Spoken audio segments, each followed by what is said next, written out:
The first thing anyone noticed about her was her eyes. Not their color, not their shape, but the way they looked straight through you. Like she already knew who you were, what you'd done, and who you were pretending to be. She walked into the school hallway like she owned it, but not in the arrogant way most people did. No, she walked like she had already seen war, and this was just another battlefield. Her name was Ayla, new to the school, no social media footprint, no friends, no history anyone could find. She showed up at Cresthill High on a rainy Tuesday morning wearing a black hoodie and a backpack that looked older than the building. Nobody knew where she came from, but by the end of that day, nobody would forget her. That morning, the hall was its usual mess. Seniors strutting like they ran the world, cheerleaders gossiping by the lockers, teachers looking already tired, and then there was Evan.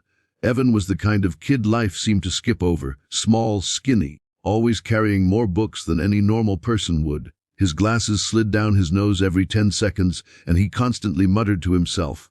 Facts, numbers, strange little ideas he probably should have kept to himself if he wanted to survive high school. But Evan had one big problem.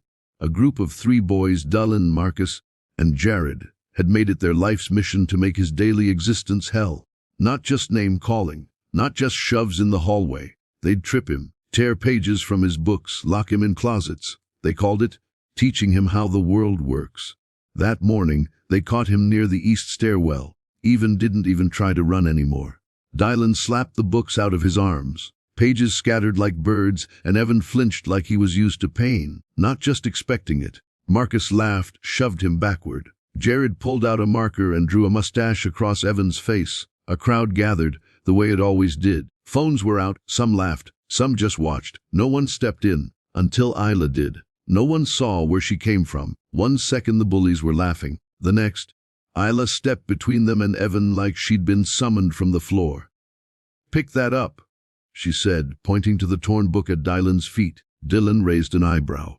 "You talking to me?" She didn't flinch. "Pick it up. Apologize, or regret it." Laughter erupted. Even Evan looked confused. Ayla, defending him. No one ever did that. Dylan, smug as ever, leaned in.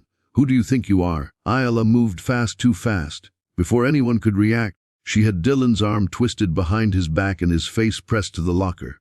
The sound was metallic, sudden, final. "I'm someone who doesn't like cowards," she whispered. Marcus rushed her. She ducked, swept his legs from under him, and he landed hard.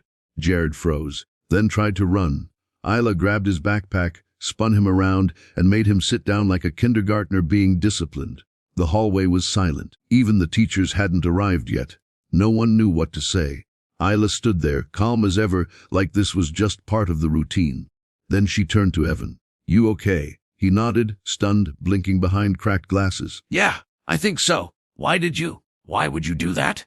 She shrugged. "Because someone should have a long time ago." A Principal Hargrove arrived 10 minutes later. By then the story had already hit social media. Videos, photos, reactions. 1,000 angles of Ayla taking down the school's most feared bullies.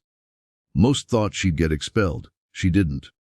No one really knows what was said in that office, but Ayla walked out with a note and a warning.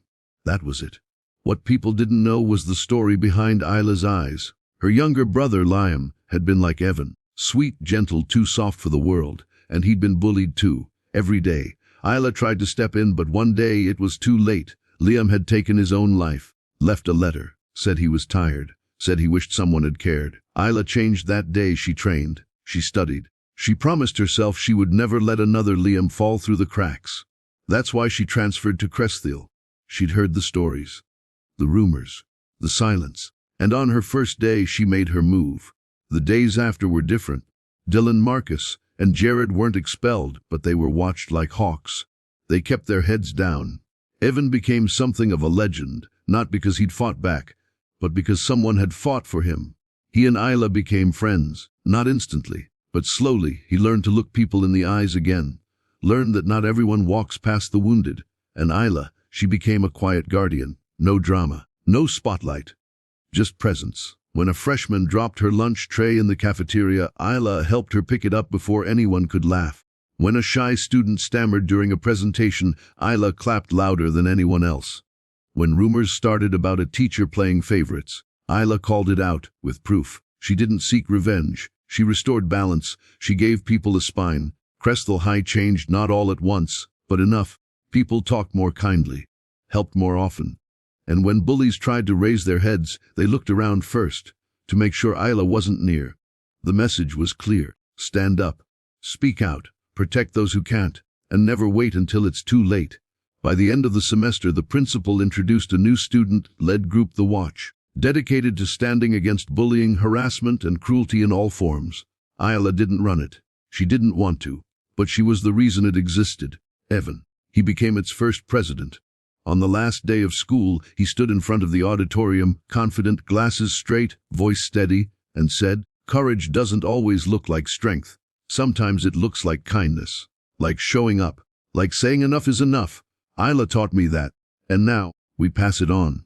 The room erupted in applause, and Ayla, standing in the very back, just nodded once and slipped out the door. Because her job here was done. And somewhere in some other school another Evan was waiting. And Ayla, she was already on her way.